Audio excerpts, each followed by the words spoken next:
لیکن میرا خیال ہے کہ 1 یا 2 گھنٹے ہی گزرے ہوں گے، جو فائر انہوں نے کیا تھا ریاست کے اوپر، عدالت کے اوپر، وہ فائر بیک ہو گیا اور بہت برے طریقے سے فائر بیک ہوا۔ اب صورتحال یہ ہے کہ لیاقت چٹھا صاحب نے اپنی پوری پریس کانفرنس کے اندر کوئی ایک بھی ثبوت پیش نہیں کیا۔ کوئی ایک ثبوت پیش کرتے کہ جناب فلاں جگہ سے مجھے یہ فون آیا، فلاں جگہ سے مجھے یہ میسج آیا، یہ سکرین شاٹ ہے، یہ پروف ہے فلاں فون کا، کوئی ٹیپ کی ہوئی چیز ہوتی کہ جناب مجھے چیف الیکشن کمشنر کی طرف سے یا مجھے کہیں دائیں بائیں سے یہ والا فون آیا، یہ میسج آیا تو مجھے یہ کام کرنا پڑا۔ کوئی کسی قسم کا پروف دیے بغیر انہوں نے کہا جی 50 ہزار کی لیڈ سے جتا دیا گیا۔ میں نے پورا رزلٹ دیکھا 13 کی 13 سیٹوں پہ، کسی جگہ پہ بھی آپ کا تقریباً کوئی 6,000 سے زیادہ کی لیڈ یا 7,000 سے زیادہ کی لیڈ کے ساتھ کوئی بھی کینڈیڈیٹ پی ٹی آئی کے برخلاف جو جیتے ہیں، کوئی بندہ بھی جو ہے نا وہ 5، 6، 7، 8,000 سے زیادہ کی لیڈ سے نہیں جیتا۔ پھر دوسری چیز، کمشنر کی تو کوئی رسپانسبلٹی نہیں ہوتی الیکشن کے حوالے سے ڈائریکٹ، نہ وہ آر او ہوتا ہے، نہ وہ ڈی آر او ہوتا ہے، نہ کوئی ڈائریکٹ اس کی کوئی رسپانسبلٹی ہوتی ہے کہ جس کے تحت اس نے کوئی ڈاکومنٹیشن یا کوئی ڈاکومنٹری فیصلہ یا اس کے سگنیچر کے ذریعے سے کسی قسم کا کوئی فیصلہ ہونا ہو۔ تیسری سب سے امپورٹنٹ چیز یہ ہے کہ 10 دن تک کمشنر لیاقت چٹھا صاحب وہ کہاں پہ خاموش رہے، ان کا ضمیر کہاں پہ سویا رہا؟ کیا انہیں اس چیز کا احساس نہیں ہوا کہ انہوں نے اگر کوئی بہت بڑا بلنڈر کیا ہے بقول ان کے، تو جناب وہ ان 10 دنوں کے اندر کوئی فیصلہ لیتے؟ لیکن ایک امپورٹنٹ چیز یہ ہے کہ پچھلے 10 دنوں کی ان کی ایکٹیویٹیز کا جائزہ لینا پڑے گا، ان کی ملاقاتوں کا جائزہ لینا پڑے گا، ان کے شب و روز کا جائزہ لینا پڑے گا۔ جو حالات اور جو انکشافات دونوں بتا رہے ہیں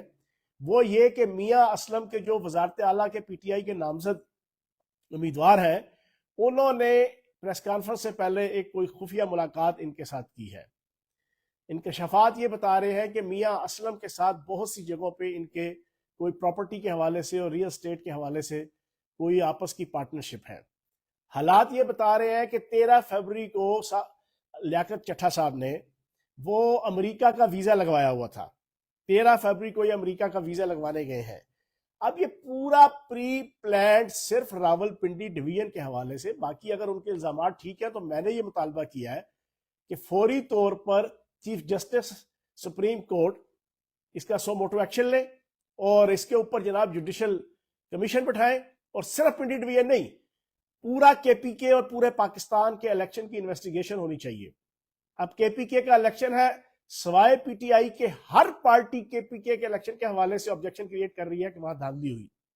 پنجاب کے اندر کئی سیٹوں پہ نون لیگ آبجیکشن کریٹ کر رہی ہے، ہر جگہ پہ ہر پارٹی جناب کوئی نہ کوئی الزام لگا رہی ہے دھاندلی کی، تو پھر سارے کا سارا انویسٹیگیشن ہونا چاہیے۔ لیکن لیاقت چٹھا نے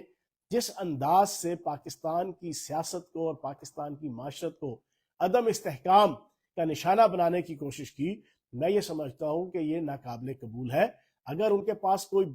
ٹھوس ثبوت تھے تو وہ اپنی پریس کانفرنس کے اندر کوئی ایک آدھ ٹھوس ثبوت پیش کرتے، کوئی وہ چیز دکھاتے کہ یہ میرے پاس سکرین شاٹ ہے، یہ چیف الیکشن کمشنر کا، یہ چیف جسٹس کا، یہ کسی سینئر کا، یہ کہیں دائیں بائیں کے کسی جناب بندے کا، کسی اوپر نیچے کے کسی بندے کا، ایسی کوئی چیز نہیں۔ اور 50 ہزار کی لیڈ کی جناب آپ نے بات کر کے پورے ٹی وی چینلز کے اوپر یہ لیڈ چلا دی 50 ہزار کی، لیکن حقیقت یہ ہے کہ 5,000، 6,000، 7,000 سے زیادہ کسی کی لیڈ ہی نہیں ہے نون لیگ کے کینڈیڈیٹ کی۔ تو اس کے علاوہ پی ٹی آئی کے بھی کچھ لوگ جیتے ہیں یہاں سے۔ تو میں یہ سمجھتا ہوں کہ اس کی فوری طور پہ انویسٹیگیشن ہونی چاہیے، پورے الیکشن کی انویسٹیگیشن ہونی چاہیے، اور جو پاکستان کے خلاف ایک سازش